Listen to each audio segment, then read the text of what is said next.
Yo, what is up, guys? It's Gamer back again here to do another review for you guys today, man. Today we are reviewing a very interesting game. Today we are reviewing Pathologic 2, including the DLC, and just gonna give you guys a brief overview of the game.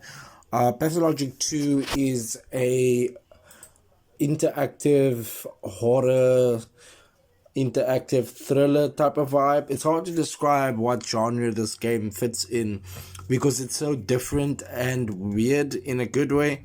Yes, this is a sequel to Pathologic 1, and it is developed by Icepick Lodge. Their unique design on this game is just so unique. Like, it's hard to find another game that is like Pathologic 2. But in this video I'll be giving you guys a review for Pathologic 2, going on over some topics, and then at the end of the video I will give the game a final score. Then hopefully you'll decide if you do want to play the game or not. So yeah, let's get into this. Without further ado, I do want to talk about the story first. So let's get into the story. The game messes with your mind a lot actually in the story, through surrealism, unreliable narration, and a lot of emotional tension. There's a lot of dread, isolation, and fear creeping of disease and death. The storytelling subverts traditional RPG tropes, and it goes in a different direction because in this game you do play as a doctor called Artemy, and as Artemy you actually have this task set out for yourself. You return back to your hometown, finding out that everything has gone to just a complete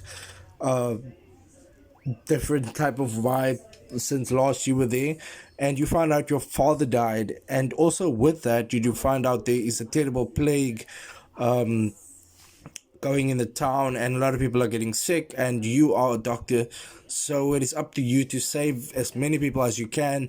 You've got 10 days to do it because at the 10th day the plague needs to be eradicated, and if you don't eradicate the plague, that will affect the ending of the game.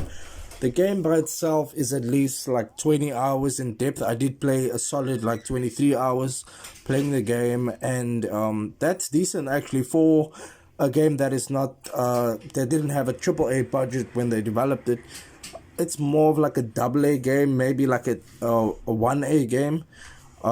It didn't have a big budget, but they did really good with the story. So yeah, back to the story. It is up to you to save the town, and like I said, you have 4 days. So depending on how you approach the game, you will have a very different ending at the end of the 10 days, and it is possible for you to die a lot. Get ready to die a lot in this game because this game's story and the difficulty in this game is just so unforgiving. You got to get used to the fact that this is not your average game. I mean, you can set the difficulty, of course, but the game actually suggests that you play on the normal difficulty for the first playthrough, which I actually did. And the story is super diverse and so different. Like I said, it's up to you to save all these people, but there's so much side characters. There is a lot of side characters. There's a lot of side missions that you can do. But yeah, that is basically the plot inside in Pathologic, where you have to make sure that nobody dies, and you're a doctor and everything. But there's so much that goes into it. This doctor is not stable that you're playing with, so you kind of gotta keep your mind stable. There's also elements that go into it, which I will discuss in the gameplay segment. But yeah, that is the story for Pathologic 2. Yeah, next let's hop into the gameplay mechanics. Like I said, the game actually works on a time system, so there's a real-time clock in the game. Your decisions have a lasting impact. You got to make decisions, and also, as you can see on screen, the game is actually text-based. So if you don't like text-based games, this is not going to be the game for you. But to be honest with you, I kind of also don't like text-based games, and I was actually drawn in to play this game, and it was really good, really good. If you don't mind reading a little bit, there's a lot of pressure in the game of the time, and it creates stress and it creates urgency. You can miss a lot of quests and people die when you're somewhere else. There's no rewinds in the game, so the game encourages you to play as much as you can. So go, if you don't get somewhere in the first playthrough, you can always replay the game, but just remember that there are no rewinds. So yeah, no rewinds in the game. Like I said, miss quest and people dying will be on you. So you gotta learn to live with it actually. So yeah, and further talking about the game has survival mechanics that aren't fun, and it is on purpose actually. But the more you get used to the game, the more you understand these mechanics. There's hunger, thirst, exhaustion, health, and you can also become infected. These mechanics are all draining constantly. So you got to take care of your hunger, you got to take care of your thirst, you got to take care of your sleep, your health, and you can also get infected. Why the game punishes you and creates this is actually to create a more realism vibe, and also creates these vibes intentionally to kind of make you feel discomfort as part of the narrative. So the game encourages you to not don't take it serious on your first playthrough. But the more you understand the game, the more you understand what approach you are going to take when it comes to the gameplay. So yeah, you do a lot of talking in the game, you do a lot of investigating in the game, and you talk a lot with these characters, and you got to decide what text to choose or what dialogue to respond, what feels correct. Sometimes you don't got to choose the goody two shoes dialogue all the time. It's up to you to mix it up. Choose what dialogue you feel is fun for you, and that's overall what you got to do. You got to have fun when you play the game. So don't always choose the good dialogues, but you can if you want to. All up to you. And yeah, next I do want to talk about the visuals, the graphics, the atmosphere, and a little bit about the sound design. The bleak, surreal visuals and the haunting art direction. There's a use of lighting and architecture in the game that is just so different. The character design is actually very, very different, and it's there to create an uneasy feeling, which the game encourages a lot. You don't have to feel good throughout this game, but the more you get used to it, like I said, the more you feel the urgency of being this doctor in this town that is plagued with a disease, and you've just got to make the right decisions and you've got to do your job. The eerie music in the game is pretty cool. The sound effects they use definitely enhance the immersion. Like I said, the game is text based, but that doesn't mean that you don't hear the occasional voice acting in the game. There's some voice dialogues that you do hear, like actual voice dialogues, not just text.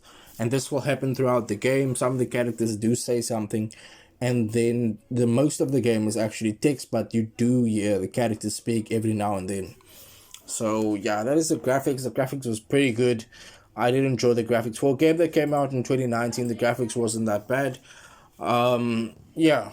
Next, I do want to talk about the performance, specifically on PC. How does it run about on hardware? Are there any mods? Are there quality of life improvements? Since the release in 2019, we are now in 2015. Has the game aged well? The game has actually aged fairly well. Seeing that part 3 is actually coming out this year, Pathologic part 3. So a lot of people actually like the game, and there is a couple of mods that you can add to the game. You can add a trainer if you want to, just to make the game a little bit easy. If it is too hard for you, you can download a trainer and you can use these mods to make the game easier for you if it is too hard for you. It actually runs pretty decent on modern hardware. There were the occasional FPS drops that I experienced, especially in like some interiors in the game. There was like some FPS drops, but other than that, the game performed very, very smoothly on PC, and I was able to play it quite well. So yeah, that is it for performance. Next, I do want to talk about the DLC. There is one DLC in the game called the Marble's Nest. And in the Marble's Nest, you do play as a side character. For this DLC, you play as somebody who is related to you in the main game. And this story is about 2 hours, maybe 1 hour long, depending on how you play it. And it just adds a little bit more, but it is a side story and it's completely different from Artemis story, the main character, and it influences the narrative in a really cool way. So yeah, you've got a nice DLC to play after you completed the game. You can always go on towards that too. So yeah, now I do want to give my final verdict. You know, who should play this game in 2015? Sorry, 2025. Is it worth it today? Should you revisit it if you have played it before or tried for the first time? Definitely, I feel like you should try it for the first time. If you haven't played it, this game is very, very unique. And of course, for people who has played the game, maybe give the game another try. If you haven't tried it, the DLC, go ahead and check out the DLC. The DLC is quite worth it, and it is quite short too, like 2 hours or so. This game's for people who really like obscure games, I would say. Or if even if you don't like obscure games, just give this game a try and see if you are going to like it. A lot of the people actually say that this game has garnered a cult following, and I do believe so because I actually can't wait to play the part 3 that is coming out this year, and this game is definitely still worth it. And it should be pretty low price to pick up now on Steam. I know it is on Xbox Game Pass as well, so you can check it out on there. But yeah, that is my review for Pathologic 2, guys. I've been Gamerverse, and of course, the final score for this video game would be a 7 out of 10. Solid 7 out of 10. I highly recommend you guys play this game. I'm sure you'll have an awesome time playing it. And of course, like I said, I am Gamerverse, and I will see you guys in another video. Thank you so much for watching, guys.